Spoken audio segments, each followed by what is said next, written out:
Okay, so part 2 of the 7 Days to Clarity, A Parent's Guide to Getting the Most from ABA Therapy video series to supplement my book, which you can find on Amazon. This is a workbook, so you could write in this. And it just takes the exercises that we're doing here on video a little bit deeper with a little bit more information. But I want this information and this strategy to be available to everybody. So I'm making a video series so that you can have a jump start to being able to give it a go. So if you have the book, you can go ahead and use this video series to supplement it. You can write your answers directly in the book, or if you don't, you can go ahead and grab a piece of paper and you can do the exercises along with me. So if you haven't already, please go back and do part 1. Go back and do it. Each of the video series has the same title, but then it says in bold letters kind of in the middle which part it is. And today is going to be part 2, and they are in order. So justification and prioritization is today's game. You already went ahead and created a balance assessment. You created a beautiful values list, and you did some really wonderful journaling around what is a perfect vision, right? So that we can start moving in the direction of creating those things in your real life. And again, this is going to be able to help you towards not just helping yourself, creating the vision of the life you want to live, but also your kiddos, specifically your kiddo in therapy, because it's going to create a different way of interacting with your thoughts. And that might be a little bit unclear so far based on the exercises that we did yesterday, but definitely trust me, we'll get there. And today is kind of the first start of that. I want you to go ahead and take your vision that you made in part 1, whether that's yesterday or 10 minutes ago or 3 months ago, whatever it is. If it was 3 months ago, maybe update it. But and we're going to break them into goals, okay? And since you probably have a lot of goals for your kiddo, I want you to definitely focus on the goals that you also have for yourself. I want you to take into consideration those 12 areas of life that we did in the first video, and your perfect day, which I hope included a lot of you. If it didn't, maybe spend a little bit more time doing the last half of that video again and then put yourself back into that day, right? The idea is that we're going to be able to zoom out, that we're going to be able to start, instead of hyper focusing on our kiddo and the things that we need to do there, allow some ease and some flow by pulling back, pouring into ourselves and the other parts of our lives that are important, and allowing that to kind of overflow. My favorite example of this is when I take a nap. Now, a lot of the times parents don't feel like they have time for a nap, and it really does depend on the age and how much need your kiddo has, how much time you have to pour into yourself, also what you even enjoy. But for me, I could be thinking and thinking and thinking about a problem and not come to any like functional solution until I take a nap. And then I'll wake up and be like, oh, well, here's a solution. And then it works and it's easier and I feel better about it. So that's the idea of like overflow.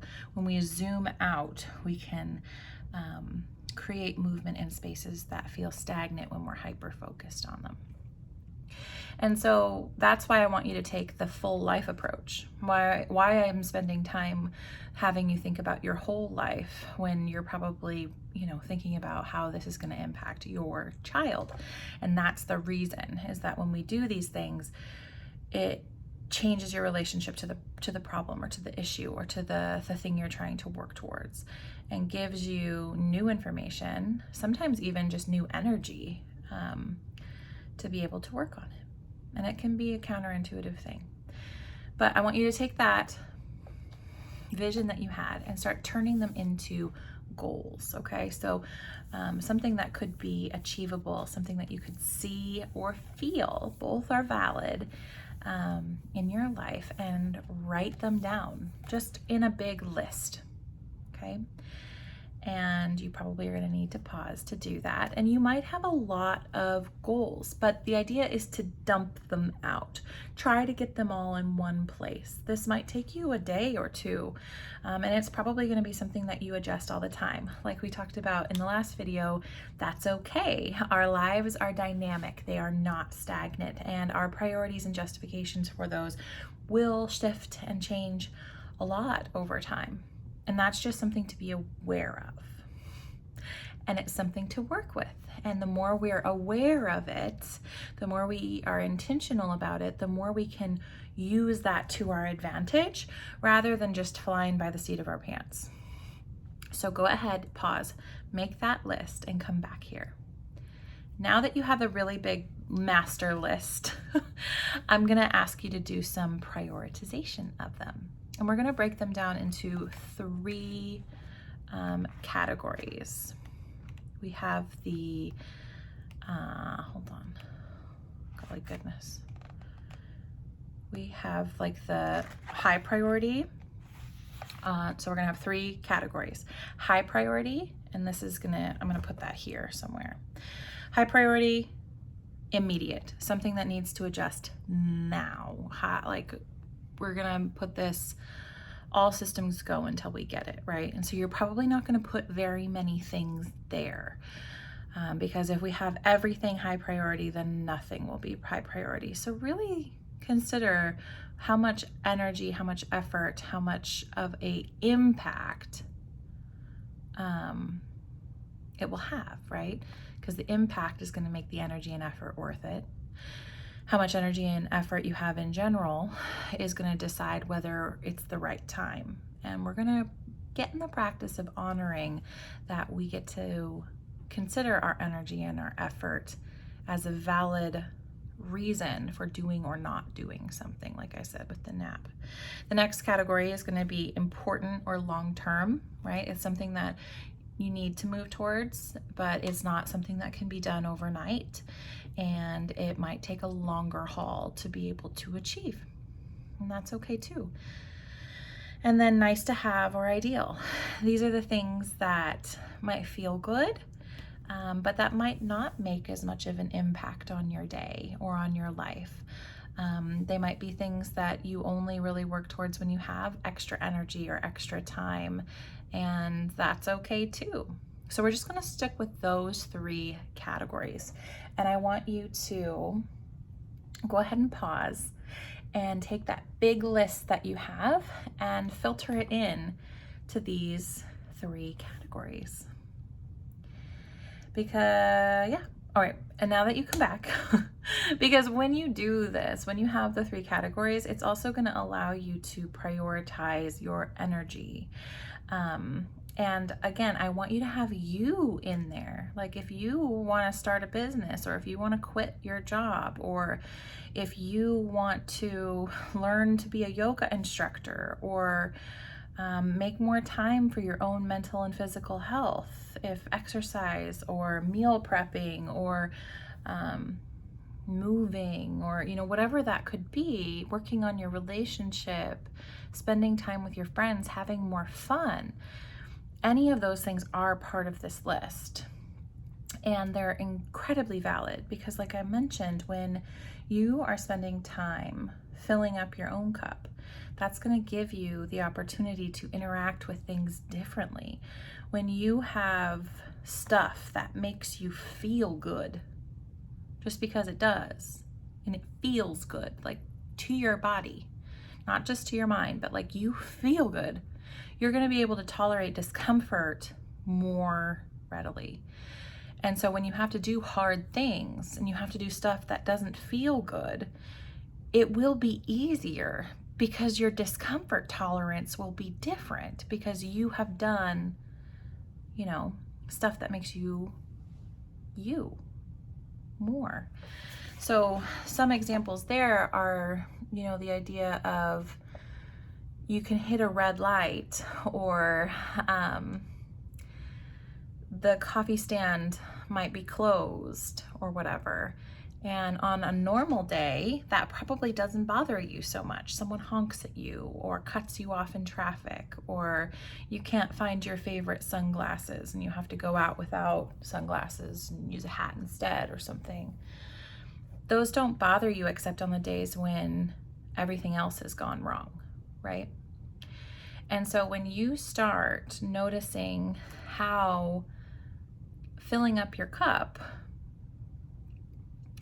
starts keeping the other things from going wrong, right? Like it counterbalances that like discomfort and changes the way that you interact with your day, because instead of having a day where everything has gone wrong and now this last thing happens and I can't handle this anymore, it's like, oh, well, sure, these things have gone wrong, but I got to ride my bike this morning, or I'm looking forward to the book that I'm getting in the mail that I get to read this evening. I know I'm going to get my needs met. And so that just makes my sunglasses or getting cut off or getting some disappointing news today a little bit more tolerable, and I'm going to be able to respond in a way that's more aligned with how I want to respond and how it's going to move me towards my goals. So that's why we make sure that we get our whole selves in there, because can you see how that's going to tie to your kiddos therapy and the way that you interact with your provider? You're going to be more clear on what it is that you want when you've got a little bit more in your tank. You're going to be able to do the procedures, the generalization procedures, or attend these therapy sessions that you probably don't want to be at a little bit differently with a different mindset. And you're going to be able to see things from a completely different perspective when you have your tank full of the stuff that makes you feel good. You're going to be able to tolerate these hard things, this discomfort, differently, and it impacts your kids big time. So one other part that I wanted to talk about today within the context of these of your prioritization list is, how is it going to feel to reach these goals? And that's something we're going to spend more time talking about in part 3. And it's possible that this is really uncomfortable for you. You could have some arguments around these goals, or even if they're achievable at all. And just noticing that is the whole part of tomorrow. But what I want you to think about today, and maybe even go back in and write them in next to the goals so that you can have that as information for when like goals are met, right? Is, what will it feel like to meet those goals? And then the extra little tidbit here, and that's kind of more stuff that we would go into in the full book, is, where are you already feeling that way in your life now? Because one thing that we also do is we get hyper-focused, which is another reason why I continue to do that drawing back exercise over and over and over again. But when we get hyper-focused on what we are feeling in a negative aspect, we start looking for it. Confirmation bias, this goes into a lot of neuroscience and hormone chemistry, things like that. And it's normal. But what we can also do is start noticing what it feels like to have that feeling that we want. So that way we can notice it when it's happening. Because a lot of the time we can skim past information when we're only looking for something that's going wrong, when we're only looking for the problem because we're hyper-focused on the problem. But when we start looking for something good, it also switches the way that we interact with the situation. And then when we start finding it, and we start cultivating the feeling that we want to have on purpose, because we don't have to feel every thought that we think. We don't have to think and take it as truth, every thought that we have, right? We don't have to feel every feeling that we have. We just think and we feel automatically. But we can adjust our thermostat a little bit. I think everybody's probably had the experience where You know, you're driving along and you be like, ooh, what would happen if I slipped on the wheel or whatever and I drove into somebody or to something? That doesn't mean you're going to do it. It doesn't mean that you've done it. It's just a thought. And then you dismiss that thought as ridiculous because you're not going to do that. Or it goes down this like rabbit hole of thoughts that you still don't act on. You can have a relationship to any thought or feeling that is the same as that. Just because you think it doesn't mean it's true. It doesn't mean you have to feel that. And so that's the process that we're starting here, is noticing when sometimes we get in this cycle of thoughts that doesn't necessarily help. And doesn't have to be true, but it is true from the perspective that we're sitting in, right? Like, and then we can change it, right? Like changing a pair of glasses. Like if right now I've got glasses on that are saying like, look for the problem, and then I take them off and I put on this other pair of glasses that says, look for how good you're doing something. And you get in the habit of that instead of the other habit, which can happen with practice. You just have to do it a lot. Think about how that would change your relationship to therapy, and think about how that would change your relationship to life in general, or your therapists too, and how that might impact your kiddo, because you're looking for the good and then you get more good because you spend more time looking for it. But the same thing happens when you look for bad, then you get more bad because you're looking for it, and then you end up in a place that doesn't feel very good.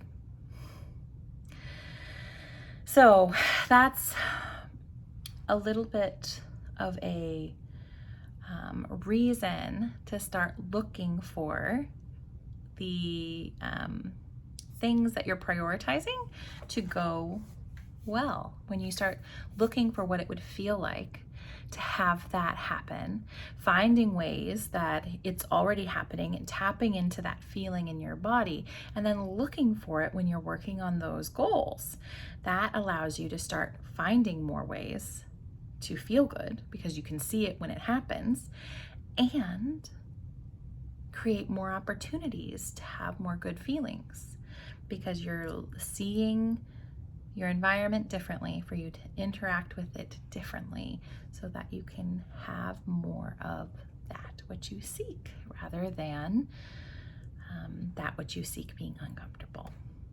So I hope that made sense.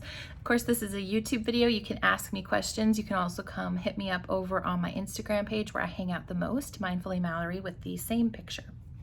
And you can take it even deeper in my book, Amazon linked below. And I'll see you in part 3, which is where we get into the uncomfortable. We're going to spend a little bit more time processing that before we start the reframing. See you soon.